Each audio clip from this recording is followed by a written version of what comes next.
भारतीय रेल के पास लोगों के पैसे से बने विशाल संसाधन और आधारभूत ढांचा है। एक अरसे से निजी क्षेत्र की निगाह उन पर लगी हुई है। सरकार के निजीकरण के कदमों के खिलाफ रेलवे की ट्रेड यूनियन और लोगों का एक विशाल जनमत है। इस वीडियो में हम यह समझने की कोशिश करेंगे कि हमें भारतीय रेलवे को क्यों बचाना चाहिए और क्यों यह न केवल इसके कर्मचारियों और यात्रियों बल्कि पूरे देश की जीवन रेखा है।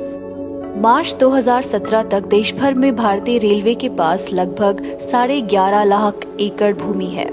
भारतीय रेलवे के पास 2,77,987 मालवाहक वैगन, 70,937 यात्री कोच और 11,452 लोकोमोटिव हैं। हर रोज रेलवे 13,000 यात्री रेल चलाती है, जिसमें करीब 63 लाख यात्री रोज यात्रा करते हैं। रेलवे में 13,08,000 कर्मचारी काम कर रहे हैं। वर्ष 2017-18 में रेलवे की कुल आय 1,87,400 करोड़ थी। भारतीय रेल 3 देशों नेपाल, पाकिस्तान और बांग्लादेश को भारत से जोड़ती है। हम उत्तरी अमेरिका, यूरोप और अन्य देशों में जानते हैं, रेल नेटवर्क से यात्रा करना हवाई यात्रा की तुलना में महंगा है। भारतीय रेल गरीब और मध्यम वर्गीय आबादी को सब्सिडी देकर सस्ती यात्रा करवाती है। निजीकरण आम आदमी से ये सब लाभ छीन लेगा। भारतीय रेलवे माल की कमाई के लाभ से यात्रियों को सब्सिडी देती है। रेलवे हर यात्रा के लिए 100 रुपए के खर्च पर केवल 53 रुपए का शुल्क लेती है और माल की कमाई से 47 रुपए का अनुदान देती है। इसके अलावा वरिष्ठ नागरिकों की रियायत, मरीजों की रियायत, छात्रों, युवाओं, किसान, मीडिया वाले लोगों की रियायतें आदि सहित 55 रियायतें दी जाती हैं। निजीकरण के कारण स्टेशनों पर लाखों दुकानदार अपना रोजगार खो देंगे।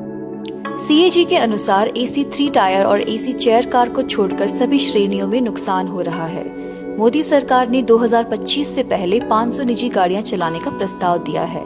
निजीकरण की प्रक्रिया के तहत मार्च 2023 तक 109 मार्गों पर 151 ट्रेनें होंगी। इन निजी ट्रेनों में केवल AC 3 टायर और AC चेयर कार होंगी जो लाभ कमाती हैं। निम्न और मध्यम वर्ग के लोगों के लिए सामान्य द्वितीय श्रेणी या स्लीपर क्लास नहीं होगी। निजी कंपनियों को अपनी दरें तय करने की स्वतंत्रता होगी। यात्रियों के लिए कोई रियायत उपलब्ध नहीं होगी। एक शर्त यह भी है कि भारतीय रेल निजी ट्रेनों से 1 घंटे पहले या बाद में कोई ट्रेन नहीं चलाएगी। हालांकि वे घोषणा करते हैं कि निजी ट्रेनें 160 किलोमीटर प्रति घंटा की रफ्तार से चलेंगी, पर समय सारणी में उनके पास केवल 50 से 80 किलोमीटर प्रति घंटे की रफ्तार से चलने का समय है और ये भी सभी लाभ कमाने वाले मार्ग होंगे। रेलवे केवल घाटे के मार्गों पर चलेगी। सारा लाभ निजी क्षेत्र को जाएगा और भारतीय रेलवे को सारा नुकसान। इसके अलावा 2025 तक 30% मालगाड़ियों को निजी क्षेत्र को सौंप दिया जाएगा। इस तरह भारतीय रेलवे के पास कुछ मालगाड़ियां और घाटा उठाने वाली यात्री गाड़ियां ही रह जाएंगी। यह रेलवे की आमदनी को और खराब कर देगा। भारतीय रेलवे के लिए यात्रियों को रियायत देना असंभव हो जाएगा। वास्तव में वेतन और पेंशन का भुगतान करना भी मुश्किल हो जाएगा। वर्तमान में 500 यात्री ट्रेनों को एक्सप्रेस ट्रेनों में परिवर्तित किया गया है, जिससे ग्रामीण लोगों का व्यवसाय, रोजगार और पढ़ाई के लिए कस्बों शहरों तक पहुंचना मुश्किल हो गया है। सरकार 2025 तक 30% रेलवे स्टेशनों का निजीकरण करना चाहती है। वर्तमान में मालगाड़ियों की औसत गति 25 किलोमीटर प्रति घंटा है और यात्री ट्रेनों की औसत गति 50 किलोमीटर प्रति घंटा है। टिकट मांगने पर नहीं मिलते हैं।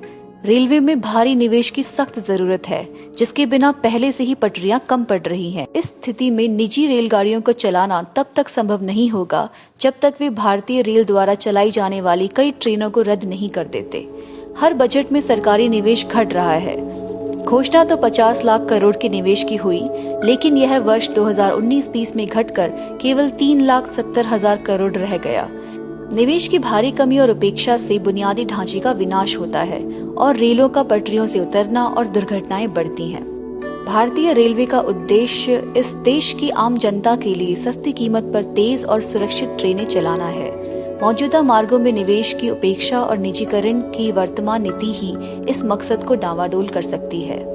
अन्य देशों के अनुभव से पता चलता है कि निजीकरण रेलवे को अस्थिर करने की ओर जाता है। वास्तव में कई देशों में रेलवे का दोबारा राष्ट्रीयकरण हो रहा है। भारतीय रेलवे में 2.4 लाख SC कर्मचारियों और 1 लाख ST कर्मचारियों के साथ 12.2 लाख स्थायी कर्मचारी काम करते हैं। यदि निजीकरण किया जाता है तो ये स्थायी रोजगार के अवसर और सामाजिक न्याय बुरी तरह से प्रभावित होंगे। पहले से ही निजीकरण के दबाव में रेलवे ने 3 लाख रिक्तियों का 50% समर्पण किया है, यानी 1.5 लाख नौकरियां खत्म कर दी हैं। इसने 1.3 लाख उम्मीदवारों की भर्ती प्रक्रिया को भी रोक दिया है।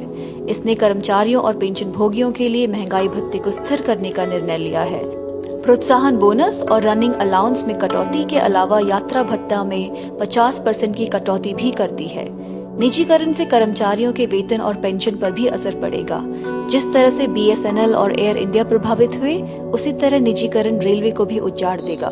देश के हित में आम लोगों, कर्मचारियों और मजदूरों को रेलवे के विनाश के खिलाफ लड़ाई में एकजुट होना होगा। रेलवे बचाओ, देश बचाओ, सार्वजनिक क्षेत्र को बचाओ, भारत बचाओ।